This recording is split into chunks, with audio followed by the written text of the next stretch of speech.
Bueno, estamos de vuelta y vamos ya en el corte final y voy a hablar de este tema de las personas que le han cerrado el parol y le han cerrado esto, no han encontrado un camino a través de la I-220A y sobre todo esta última medida y las deportaciones que están teniendo lugar y que están anunciadas. Incluso se le ha dicho que aquel que no pueda acreditar un estatus, que se autodeporte. Y se ha hablado del caso de los venezolanos. Primero que todo, yo quiero decir, como mismo escribió Amandito, que él ama este país, yo amo este país por lo que es. Y amo este país, entre otras cosas, porque a mí me ha resultado muy importante la idea del Estado de Derecho. Y es verdad que aquí el Estado de Derecho tiene una serie de defectos, pero como modelo, aquí se parte desde la declaración y se dice que el gobierno ni nadie está por encima de la ley, que las leyes se respetan y que los problemas se resuelven en las cortes. La rama judicial es esencial en el contexto norteamericano. Y esta idea de que usted monta a la gente en un avión a la carrera y los pone a volar, y aunque hay una decisión de un juez, usted dice, mal, están en el aire, y que incluso el presidente de El Salvador dice, fatal, estaban en el aire, y se burla de los jueces de Estados Unidos. No me parece que eso está bien. Aquí hay procedimiento, aquí hay un debido proceso, y hay bastante críticas ahora de que personas que han sido deportadas, ya sea a Guantánamo, he visto algunos reportajes de Venezuela, o a El Salvador, familias que dicen que naturalmente que lo va a decir todo el mundo, pero eso debe ser investigado y demostrado ante una corte migratoria. Si la persona es miembro de esas organizaciones criminales, ya sea los carteles mexicanos o el Tren de Aragua. Yo creo que también es importante estudiar la legislación que se está usando, que es la ley contra los enemigos externos. Y esa ley asume que ha habido una incursión predatoria. Vamos a buscar el texto de la ley. Si puedes, ayúdame por ahí, si está Felipe, busca la ley se llama, creo que es Alien Enemies Act, es de 1798, que es lo que está invocando la administración. Y ahí hay un párrafo, que yo debía haberlo tenido listo ahora, que dice que en caso de invasión, o sea, que el presidente tiene derecho a suspender muchos de los derechos, sobre todo, puede ser de ciudadanos, pero sobre todo de los extranjeros enemigos en presencia norteamericana, como resultado de una invasión o una incursión predatoria. Es muy difícil catalogar lo que está ocurriendo ahora, ese mismo. Puede buscarlo por ahí. Está en se puede catalogar una invasión, lo que es personas que han estado cruzando la frontera. Aquí, en última instancia, podría hablarse de que hay violaciones de la ley importantes que justifican una política de ofensiva fuerte y de represión dura contra el Tren de Aragua. Pero eso no es extensivo a que, bueno, todo el que sea en condiciones muy específicas, a veces muy cuestionadas, como el internamiento de los ciudadanos japoneses en la Segunda Guerra Mundial, los ciudadanos alemanes en la Primera Guerra Mundial, durante la cuasi guerra con Francia en los 1890 y tanto, y ha habido una decisión específica. Es muy difícil, yo no sé, pero tuvo que salir el juez jefe de la Corte Suprema a decir de que aquí hay que respetar la separación de poderes y la labor de cada cual, y que es el colmo de que el presidente haya hablado de remover a un juez porque tiene una posición diferente. Eso es una de las cosas que yo creo que si uno de verdad entiende cómo funciona este país, esto no es nada más de decir Happy Fall el 4 de julio, es estudiar cómo son las cosas en este país y cómo están planteadas como paradigma. Y además, por decirlo bien claro, yo apuesto lo que sea, de que ningún juez de eso va a ser removido por eso, porque no hay voto en el Senado. Remover un juez requiere un voto de las 2/3 partes. Y yo no sé dónde se van a meter los demócratas, por patafloja que han sido, porque no han dado la batalla. Es muy difícil sacar la cuenta de dónde van a sacar los votos para remover utilizar el impeachment contra un juez. Eso no va a pasar, pero es la metedera de miedo, no solo a los jueces, sino a otras personas. Entonces, yo creo que esto es importante mencionarlo aquí. Aquí no se ha producido, primero, incluso lo de traer droga a los Estados Unidos no es una invasión. Fíjense que en los Estados Unidos hay estados donde la droga, usar la marihuana es legal, y en otro estado donde no es legal. Entonces vamos a considerar que no es un delito federal de tráfico de droga, sino una invasión cuando los ciudadanos digamos, de California llevasen droga a Kansas, suponiendo que en Kansas no esté permitido. Eso no es una invasión, eso tiene un delito, y andar ficcionalizando eso y creando cosas que no son es incorrecto. Y a mí me parece que esos son temas en los cuales hay que discutirlo en su complejidad. Yo creo que hay que endurecer, ha habido que endurecer la situación de la frontera, porque el borde ha estado lleno. Quítame voy a quitar de CNN, esto, porque me temo que me vayan a afectar el canal. Pero lo que quiero decir es lo siguiente, aquí el endurecimiento, y ponía el ejemplo del artículo que recomiendo sobre Dinamarca de Richard Leonhardt en el New York Times. Obviamente hay que tener un control de la frontera, pero hay que tener un control de la frontera y una política migratoria racionalmente diseñada, discutida con objetividad y sin injusticia. Obviamente, mandar a esas personas a El Salvador y decir, no, el avión está en el aire. Bueno, lo que toca la rama ejecutiva es que si el avión está en el aire y el juez te dice que eso no es legal y constitucional, tienes que mandar los aviones de vuelta. Punto. La ley es más importante que el presidente. Aquí no se jura lealtad al presidente. Esto no es un gobierno que se supone que sea de personas, esto es un gobierno de leyes. El avión vira. Y hay una realidad en el tema cubano, hay una solución a esto, y en el tema venezolano, y que tiene que ver con, vamos a negociar salidas apropiadas a este tema. Sanciones deben ser, según el derecho internacional, exclusivamente a violadores de derechos humanos. A los pueblos no se le puede poner sanciones.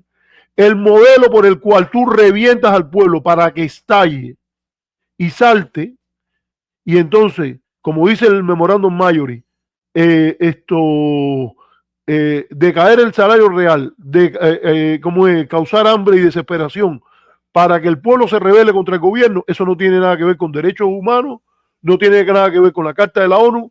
Si eso implica que esto va a durar 10, 15 años más, y nunca los que han jugado la carta radical extremista van a caer en el centro y arriba, precio que hay que pagar, señores. Aquí no hay ningún compromiso que aquellos que adoptaron las posturas radicales tienen que caer arriba. No. Ellos están luchando por eso. No es nuestro problema. Hay alguien que nos saluda desde Cienfuegos. Y dice, solo somos para estas personas ovejas de las que ellos manipulan. Eso tratan de hacer. Es importante de cada uno ser culto para ser libre, educarse, leer, funcionar. Por cierto, en lo de Radio Martí, me resultó interesante que Carlito Madrid, que escuché el de eso porque me lo mandaron, mira este con la que se salió. Bueno, con la que se salió fue la correcta. Si tú no quieres pagar la radio pública, como dice Marco Rubio, tú no puedes estar a favor de que paguen una radio pública para un grupito que quiere promover su política hacia Cuba. Tiene un mínimo de coherencia. Hay que reconocerlo. Porque lo dice que es de Cienfuegos, y me di cuenta que este hombre mencionó que él era de Cienfuegos también. me vino a la mente. Entonces, ¿qué es lo que hay que hacer aquí? Ha habido una invasión, hay un precedente legal. Es de esperar que la Corte pueda decir que toda esta gente que están eliminándole un compromiso que hizo Estados Unidos, o sea, Joseph Biden Jr., el que vive en Delaware, no le puede prometer a nadie que si hace gestiones y viene con un parol, va a ser admitido en los Estados Unidos. Fue el presidente Biden, investido de su autoridad, el que hizo esto. Y esto de venir y decir, esto es borrón y cuenta nueva, aquello fue ilegal, no fue ilegal. Entonces hay que mantener un módico de integridad, de respeto por la ley, etcétera. O sea, esas personas que hicieron lo correcto tienen que tener una manera de encontrar soluciones aquí sin tener que meter mentiras, como lo hicieron los cubanos que vinieron del 59 para acá, cuando el gobierno norteamericano les permitió entrar a los Estados Unidos, incluso con visas vencidas. Muchos de los cubanos que vinieron entre 1959 y 1966 y que se ajustaron a la ley de ajuste cubano, habían venido con visas vencidas, que en circunstancia normal sería una entrada ilegal al país. Pero porque el gobierno del presidente Kennedy, el gobierno del presidente Johnson, les permitió la entrada con visas vencidas o a través del programa después de los vuelos de la libertad y después otros y otros y otros. Esas personas pudieron ajustar estatus aquí. Y invasión no hay, no es verdad que hay una invasión. Toda esta retórica de que la gente, de que Estados Unidos está siendo invadido. Ni siquiera el tren de Aragua equivale a una invasión. Es una organización criminal, pero no hay una invasión de Venezuela. Ahora, en la narrativa que esta gente quiere construir, como no se quieren fajar con lo que se está haciendo mal la administración en este sentido, que es lógico que deporte a los criminales, que es lógico que le dé prioridad al tren de Aragua, que es lógico reprobar y criticar a cualquier gobierno que se haga de la vista gorda mandando a criminales para acá. Y yo creo que el gobierno de Maduro se ha hecho de la vista gorda en la salida de criminales con delitos pendientes y ese tipo de cosas. Pero una vez que esa gente se concentra en eso, esos son los que se mandan.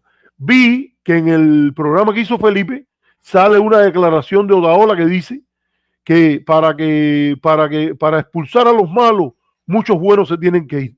No, eso es contrario al principio de Estado de Derecho. En el principio del Estado de Derecho, generalmente, en términos criminales, no estoy hablando solo de la política migratoria o poniendo que la política migratoria no pueda tener un estándar más amplio, pero la idea es que para que no haya un culpable preso, para que no haya para que no haya un inocente preso, para que no haya un inocente sometido a una injusticia, a veces mucha gente que son culpables tiene que estar en la calle. Es al revés.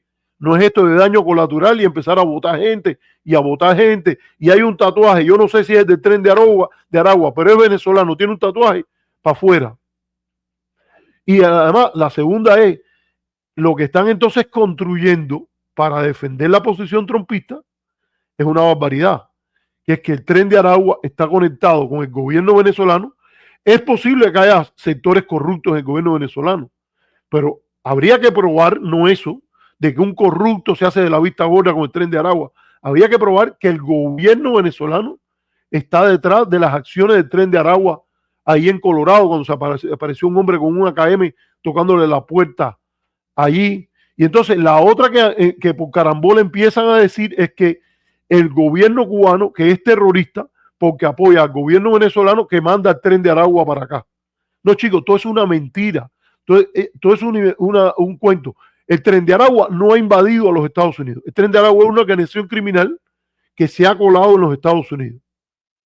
Ni el gobierno de Cuba está mandando al gobierno de Venezuela a que mande el tren de Aragua para acá.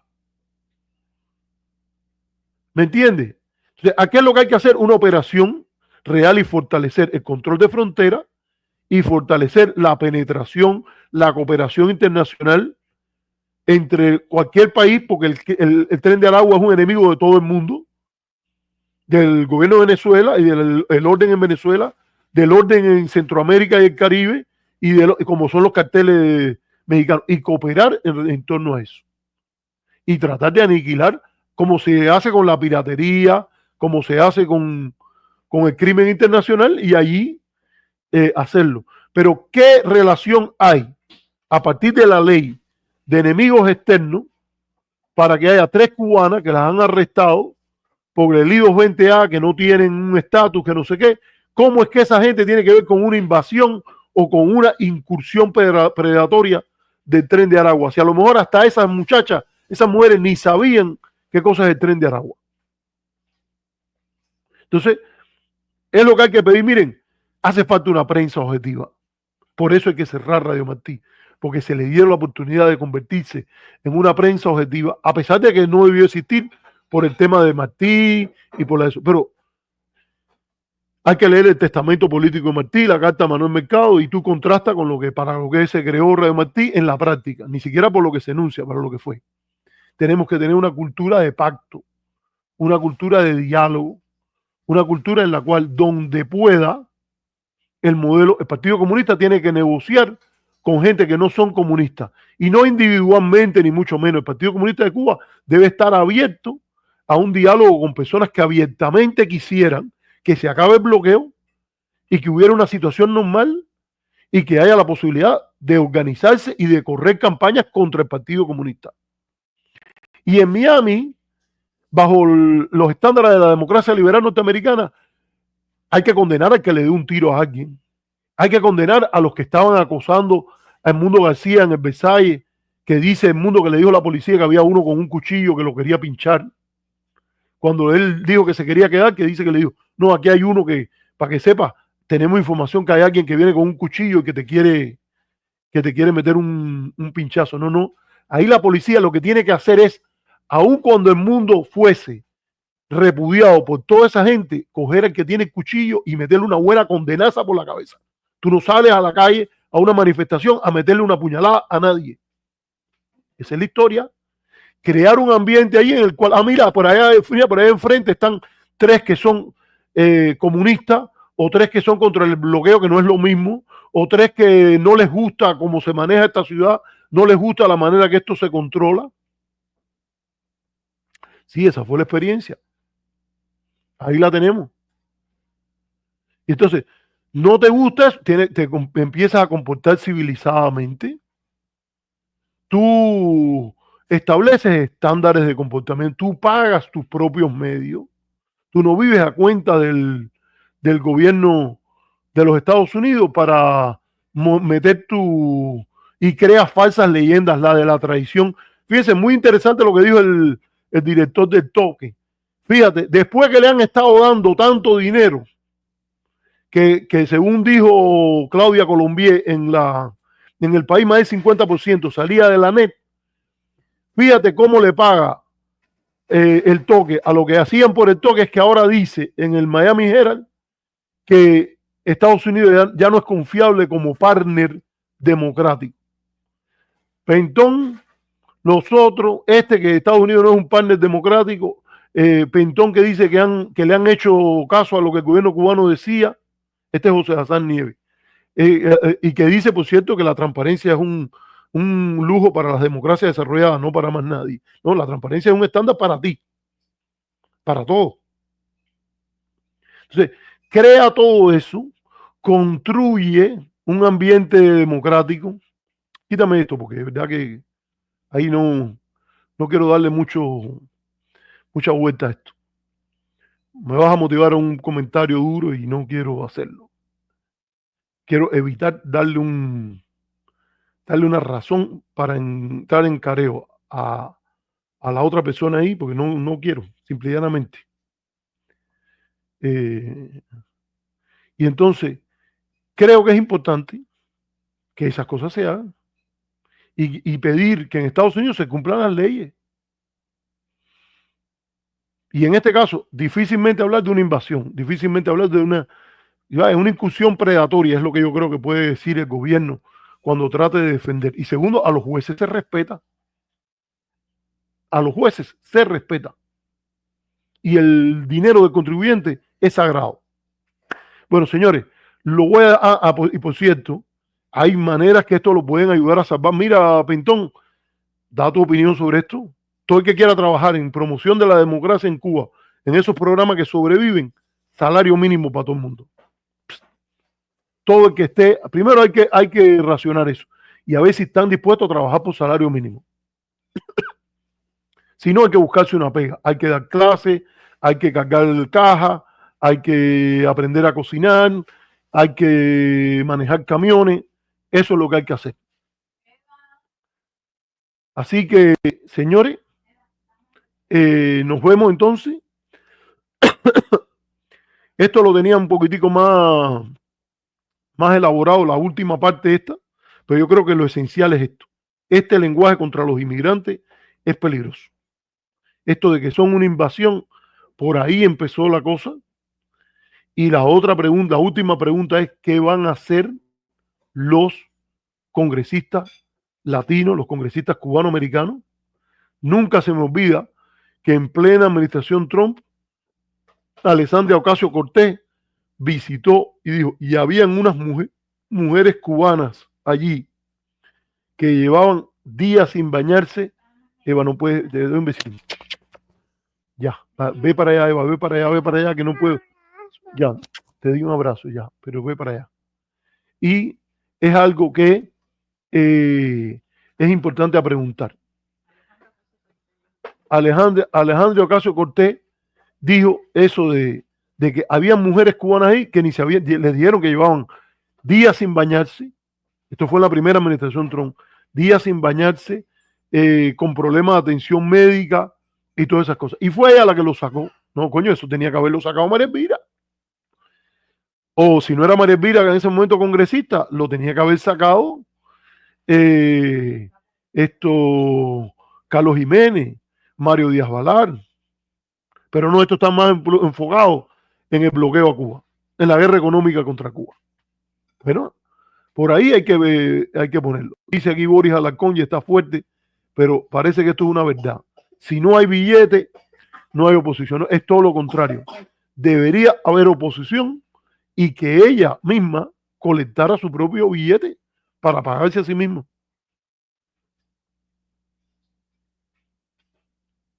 Bueno, dice esta señora aquí, que creo que es la de, dice que los venezolanos cometieron crímenes. Bueno, yo estoy correcto que estén, todo el que haya asesinado y violado a un joven norteamericano o un joven de cualquier otro lugar, hay que aplicarle política de mano dura contra la delincuencia. Entonces, señores, yo creo que hemos cubierto bastante. Voy a despedirme, hemos hablado por 2 horas y veremos si la semana que viene podemos hacer un programa. Quiero hablar de lo de Ucrania para aclarar cuáles han sido nuestras posiciones y voy a poner cortos que vienen desde esa época, cuando hemos hablado de lo que es el tema de Ucrania, pero nos vamos retirando hasta la próxima. Chao.